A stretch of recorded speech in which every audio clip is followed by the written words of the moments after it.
morning and welcome to Global Perspectives. From our home studios, I'm David Dumke. And I'm Katie Coronado. Welcome. Today we are joined by Ana Escamani, who represents Florida's 47th District in the State House. Welcome to the show, Ana. Thanks so much for having me. It's great to be here with both of you. Anna, welcome again. I know that you have a very huge responsibility here in the state of Florida, but you also represent the Iranian American community. Can you tell us about that? Yeah, I'd love to. So, I'm the first Iranian American elected to any public office in Florida. And both of my parents actually came from different parts of Iran, but they met each other working at a donut shop in Orlando. And my dad was really hesitant to share his cultural identity with others just due to the potential stigma associated with that. But my mom, on the other hand, was a lot more open and recognized my dad's accent and asked where home was for him. And they started speaking Persian or Farsi, and the rest was history. And so I grew up here in Orlando, but in a very multicultural home where we celebrated the Persian holidays while also embracing some of the parts that define us as Americans. And so I grew up, kind of navigating those two worlds and bringing them together as a first generation kid, and eventually went to the University of Central Florida myself, where I'm still pursuing a PhD right now. And I've made the decision to run for office back in 2018. You've made your personal story as the child of immigrants very much part of your campaigns and very much part of your identity as a public figure. How has that helped you relate to your constituents and others in Florida, especially Florida being a state that actually has many different immigrant communities? Well, you said it, David. We're a nation of immigrants. We're a state of immigrants. And, I grew up as being usually the only Iranian kid in a classroom. I have a twin sister, so we could, be each other's empathy partners in different situations when we were navigating racial tensions, especially after the tragedy of September 11th. We saw this increase of hate crimes and prejudice, especially towards those who have roots in Southwest and East Asia. And so growing up, I always had a proud sense of my identity. I wasn't ashamed of it. I would bring cultural foods to my classmates and celebrate the parts that make my childhood so special, like Persian holidays like Nowruz and others. And so I always kind of carried this badge of honor, but it also did attract an otherness and attracted moments of feeling like I didn't belong, and feelings where, folks would push me aside as being an outlier versus embrace us for all of our differences. And so when I made the decision to run for office, I know that those are experiences that every type of person has. And sometimes it's not always along cultural identity, sometimes it's along issues of class, disability status. It could just be around ageism. I mean, there's so many different dynamics where someone might not feel included. And I never want someone to have to relive those experiences, let alone have those same experiences that I had as a kid, where I did not feel like I could be a part of a space just because of my cultural experiences and identity. So part of my mission in running for office was to lead with empathy and build a community that embraces differences versus exploits it to push it apart. And so it was really important for me to not hide from my identity, but actually look at it as a strength and encourage others to do the same. And I have to tell you, David, it's really interesting because there'll be moments where I'm on the campaign trail or on the House floor, and somebody will just come up to me and tell me about their best friend in college who was Iranian, or their first boss who was Iranian, or their coworker, or their son-in-law is Iranian, right? Like, you just kind of hear all these really cool stories. And the fact that people have this excitement to share those stories with me, it further brings us together, but it demonstrates once more how diverse we really are as people.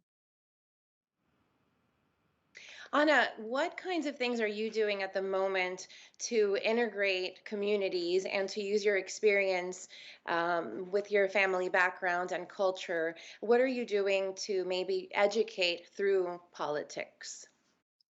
Well, Katie, I think there's two answers to that. There's the civil society piece, and there's also just the political advocacy piece, right? So, from a civil society perspective, we try really hard to uplift all the different cultural identities in our community, and that does include the people who have roots in Iran. So, not only do we participate in celebrations like Fusion Fest that takes place around Thanksgiving in Orange County, we also host Persian New Year celebrations. And so I actually hosted the first ever Nowruz party in the Florida State Capitol. We had lawmakers attend. We had folks from the local community, folks travel to join us. Due to the pandemic, our last Nowruz celebration was virtual. And so we tried really hard to introduce non-Iranians to these traditions. And actually, before the pandemic, I used to host a Shahar Shemusari party, which is where we jump over fire with the Persian New Year. The whole philosophy behind that, the origin of that is we jump over fire to give the fire your yellow, your sickness. And you take its red, its heat, its energy. And it's one of the ways that we celebrate the end of the Persian New Year. So we'd host this big party at my home in Orlando. And I'm telling you, I think maybe only 5 of our attendees were actually Iranians. Everyone else are just folks that want that experience and want to participate in a meaningful way. So there is this effort, from a civil society piece. The Orlando Museum of Art recently had a beautiful exhibit that featured artists from Southwest and East Asia. And then when I look at it from the political advocacy perspective, I've been very engaged as an advocate since my days at UCF. Actually, I was the vice president and my sister was president of the Iranian Student Organization. And there was a cultural group. We also did human rights advocacy, and we collected petitions to uplift the human rights atrocities happening in Iran. And then today, I'm a very big advocate just for immigration reform and trying to create an environment where our students who come to study in the United States are well supported, one where unaccompanied minors are going to be safe seeking shelter alongside those who are asylum seekers. I've been very proactive in supporting Afghan refugees.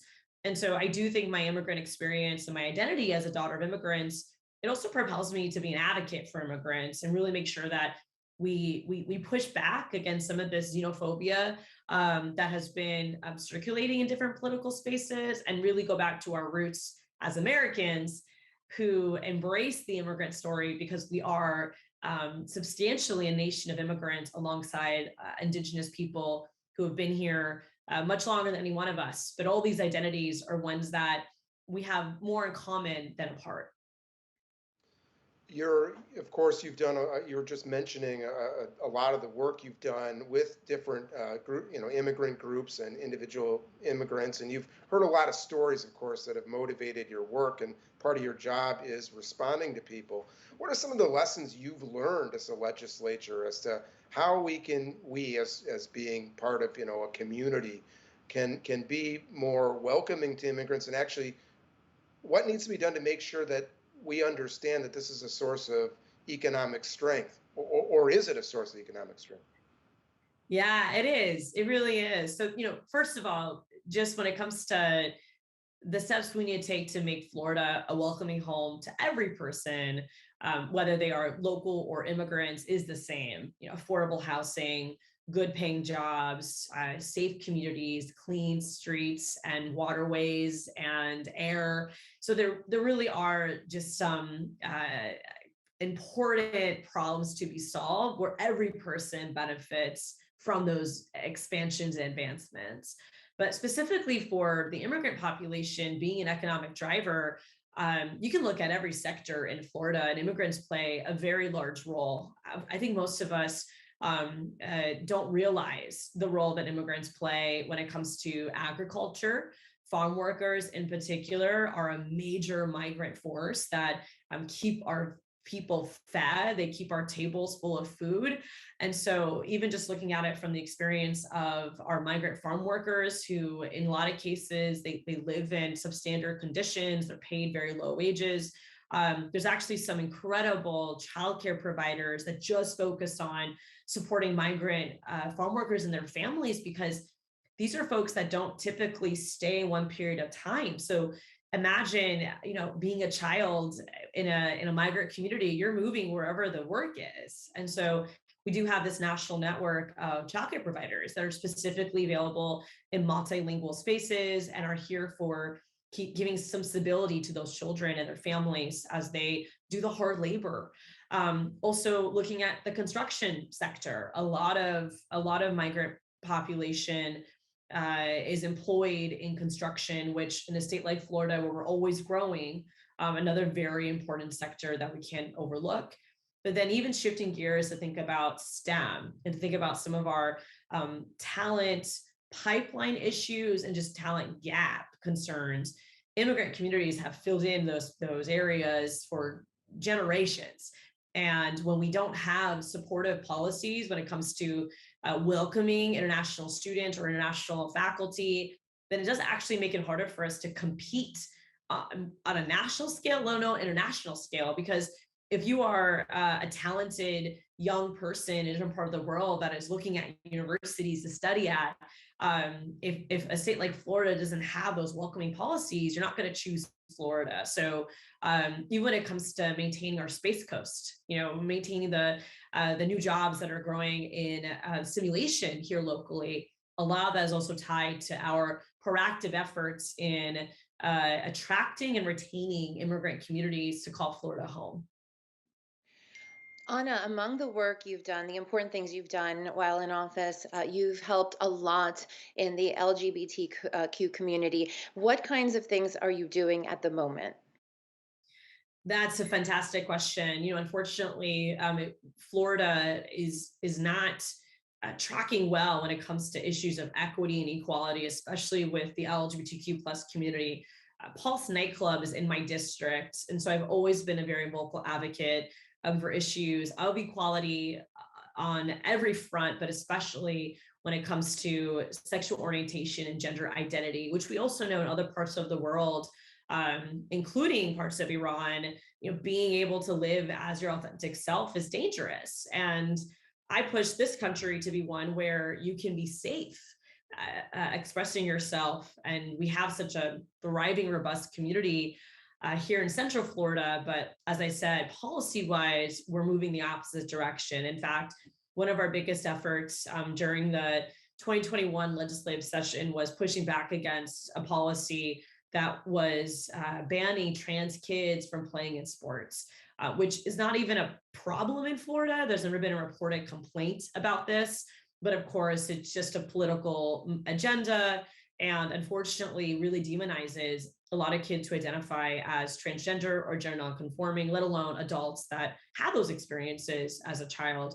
And then you fast forward just thinking about some of the recent decisions by the DeSantis administration. They vetoed funding that we had secured in the state budget for Pulse survivors. They also vetoed funding we secured for Zebra Coalition in their efforts to open up not just open up a shelter, but actually transition a closed motel into affordable housing, which is a really important effort that we need to make for every community member. We also know that a very large population of homeless youth identify as LGBTQ plus because unfortunately, once their parent or guardian learned their identity, they were kicked out of their homes. And I think another recent effort that we've been pushing is ensuring that our anti-bullying curriculum in our schools is intentionally including the LGBTQ plus experience. Because unfortunately, we know that there are very high rates of suicide among our young people. And oftentimes it is associated with experiencing bullying, both in person and online, attached to their identity. And so if we're not intentional in training counselors and teachers and other faculty on the nuances of LGBTQ plus identity for children, and the fact that even if they come out in a school setting, they have rights to privacy where if they're not ready to come out yet at home, there might be a reason for that.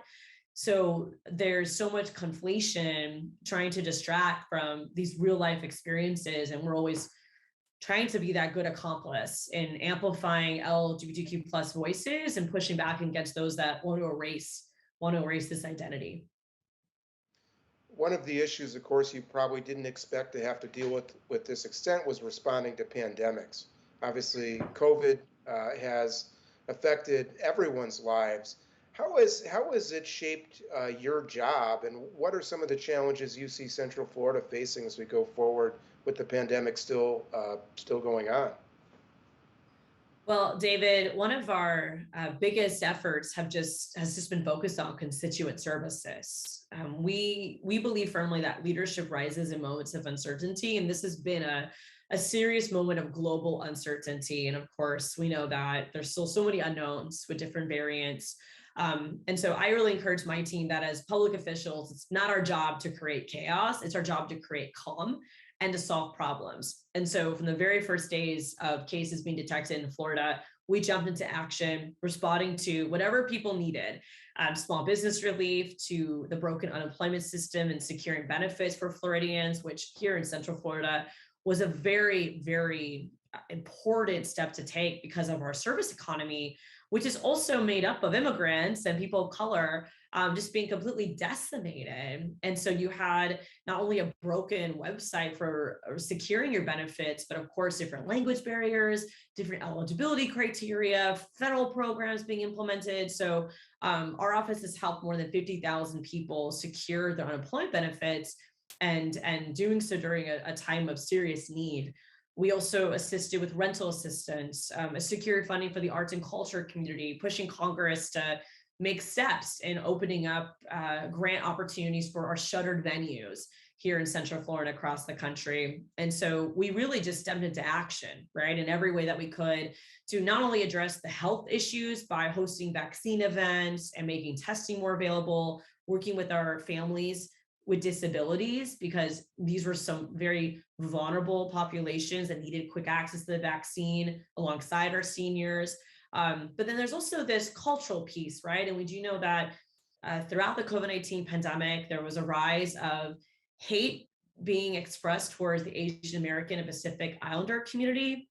And so we were very intentional in building relationships with our AAPI community since before the pandemic, but that became even more important during the pandemic to make sure that members who identify as AAPI would not be fearful to access services.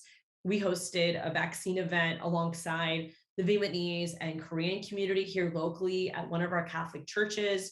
And then actually in the 2022 legislative session, we have filed a bill to implement and integrate the historical contributions of AAPI Floridians into the Florida school system, which we're excited to say it's a bipartisan bill. We actually have a Republican co-sponsor. And so we're doing our best to also learn from this experience to only make our healthcare system stronger, our social safety net stronger, our emergency rapid response more effective, which is where my research focus is, but to also think about the cultural dynamics and what can we do to repair these relationships and again, build a stronger understanding within Florida among all of our different cultures. Anna, we know that there's a lack of representation when it comes to the education system, especially the university system, administration in many places in state, positions. What do you think will make a difference to be able to increase representation of people from different backgrounds and cultures in important positions that are decision-making positions in our state?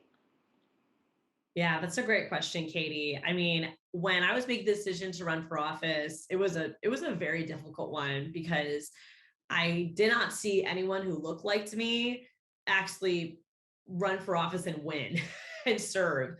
And I'm younger, I'm a person of color, I'm a first generation kid. And so there were, all these dynamics that I felt like put me in a place where running for office was kind of impossible. Also, I don't come from money. My family was working class. So all these different dynamics that held me back, even though you would argue that I was well positioned to run for office. I had an academic background. I had a background in advocacy. I worked in nonprofits. I kind of had this really great resume. And yet, inside my heart, I just had these doubts that were fueled by the fact that there was no representation. And so I had to overcome that fear of losing. And actually, one of the things that I did was I wrote what I would say if I lost, as a means of accepting that as a reality, but also not letting it hold me back. And I was able to rip up that speech, on election day when we flipped our seat and won our election. But I think those inner doubts are something that a lot of people can relate to with when they're looking towards any advancement in their personal life and their professional life. Even asking for a raise can be a lot harder for some people just due to the perceptions that, are we valued, are we deserving? And so I think representation is super important, but there's also efforts each one of us can make and just building confidence among young people. I do a lot of mentorship. I have a really robust internship program as well. And I keep in touch with every young person that connects with our work, because I do think that I'm very blessed to have incredible mentors at UCF and even in my high school. One of my biggest cheerleaders is my AP government teacher, Mr. Norris, who is this, kind of everyday Floridian, and he really brought into the classroom the stories of immigrants, the stories of the civil rights movement, and helped us understand our efficacy as young people. And then when I went to UCF, Dr. Maria Cristina Santana with the Women Gender Studies program, Dr. at the time, Leander Preston, just so many amazing faculty members that really inspired me to reach for the stars. I mean, I think about Dr. Jim Cooney, who was my astronomy professor. And, I'm a big nerd, I'm a big Star Wars fan, and I love Carl Sagan. And so even just having the opportunity, I didn't pursue the hard sciences, but even just being in those classroom settings to learn more about the universe was so eye-opening to me, that it kind of paints this picture that this world is ours to shape and to impact. And so I do think mentorship for all of us is very important, and opening up doors for others. I get invited to so many different community events, and so I try to bring someone with me that maybe doesn't typically have exposure to that environment. So I might invite an intern to join me, and I will pay for their ticket. I try to reduce the financial barriers for someone to participate in a way that they're going to be able to network, build their social skills. We, of course, really do embrace the power of storytelling at Team Anna. We also do public speaking trainings, because I think that we got to make sure that for the next generation, we're not just, in the social media world, that we're also being able to be strong communicators in person. So we explore, all those different methods of teaching. But I think that mentorship piece for all of us is very, very important, to not only find mentors, but to be a mentor.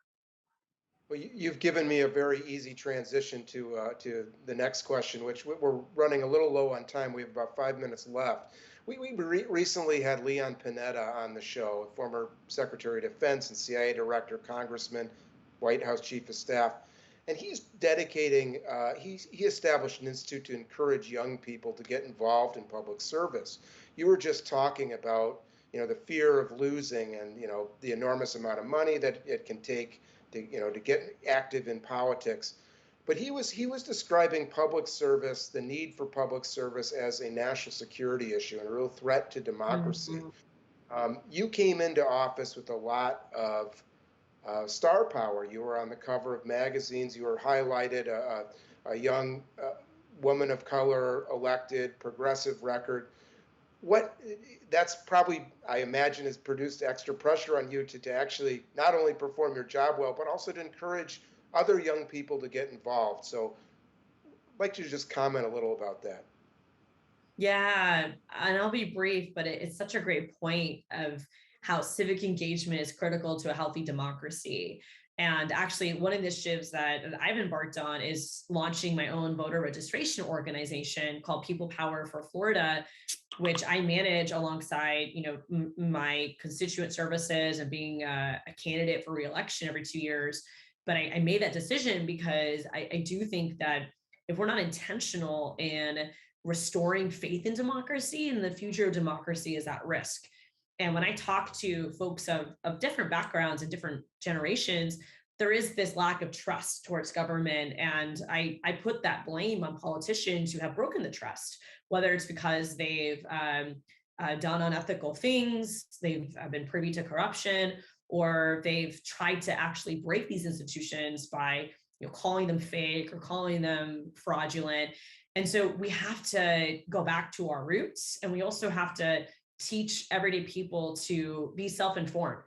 And where do they find the accurate information versus a meme on WhatsApp or Facebook, like to actually dig for information? I remember learning my first semester UCF, just what is an academic resource, right? And don't quote Wikipedia, right? And you learn those basics, but a lot of people don't have the privilege to know these types of research steps, right? So it's also up to us to be that source of informed civic engagement, so that we can give people the opportunity to learn and grow. I am a firm believer that knowledge is power. And something that I do every single week is we host a virtual Facebook and Instagram live event just to answer people's policy questions. And it kind of give folks that easy access to their state representative, so that some of these big, scary ideas or issues or fights or policy debates don't feel as big and scary anymore, that we can actually take 5 minutes to unpack it, which is a lot more you get compared to a 10 o'clock news or a meme on the internet. So we're trying to cut through that noise. But it definitely can be challenging, and it has to be a two-way commitment. So we have to build trust with you, but you also have to build that trust with us. Anna, we have about 30 seconds left. What words do you want to leave for the community as far as your coming up, your work that's coming up, your projects, your focus? 30 seconds. Well, definitely stay engaged. You can follow us online, and you can always contact me at anna.escamani@myfloridahouse.gov. But tune in to local news like this, the Florida Channel, so many ways to get plugged in and see what's happening in your state government. Anna Escamani, thank you for joining us. I'd also note that you are personally a big supporter of PBS, and we appreciate that. Absolutely. Thank you. And thank you for joining us. We'll see you again next week on another episode of Global Perspectives.